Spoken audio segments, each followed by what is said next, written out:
करेंगे 4 को 12 से डिवाइड करेंगे, तो ये इस तरह से लिखा जाता है 2 वर्ष, ये 4 महीने, या हम इसको कर सकते हैं 1/3, 4 एकम 4, 4 तिये 12, ऐसा अगर काटेंगे तो, है ना?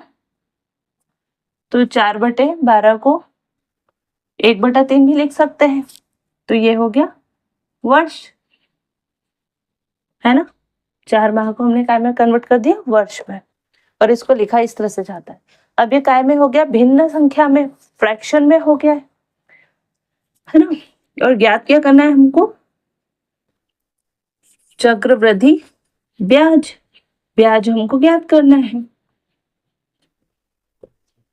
जबकि ब्याज कैसा हो? वार्षिक देय हो, तो वार्षिक देय तो नॉर्मल चीज है, तो है ना? तो इसके लिए हमारे पास चक्रवृद्धि ब्याज ज्ञात करने के लिए हमको क्या करना होता है? पहले चक्रवृद्धि मिश्र धन हम निकालते हैं, उसमें से मूलधन माइनस कर देते हैं, तो उससे हमको ब्याज मिल जाता है। अब इसमें इस ऐसी कंडीशन में जब ये समय काय में हो, फ्रैक्शन में, तो इसके लिए मैंने आपको एक तरीका बताया था, है ना?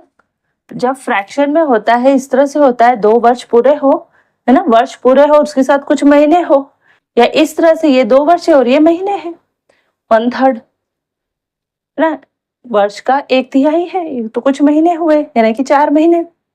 तो ऐसी कंडीशन में मैंने बताया था कि जो पूर्णांक होता है इस तरह से पूरा ईयर इंटीजर वैल्यू, उसके लिए तो हम चक्रवृद्धि ब्याज निकालते हैं चक्रवृद्धि मेथड से, पर जो ये फ्रैक्शन वाला होता है ना, माह कुछ होते हैं, उसके लिए कौन सी मेथड लगती है? एसआई वाली, सिंपल इंटरेस्ट वाली, साधारण ब्याज के तरीके से इसको निकालते हैं।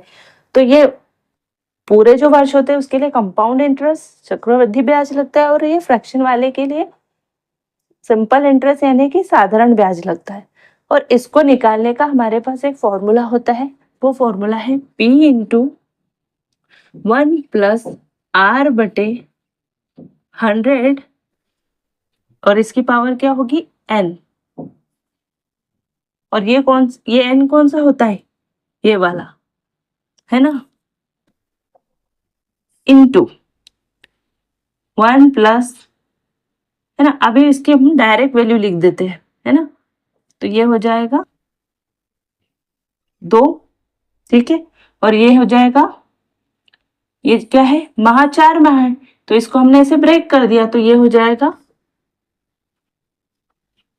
R/100, और इसकी पावर में कुछ नहीं रहता है ना?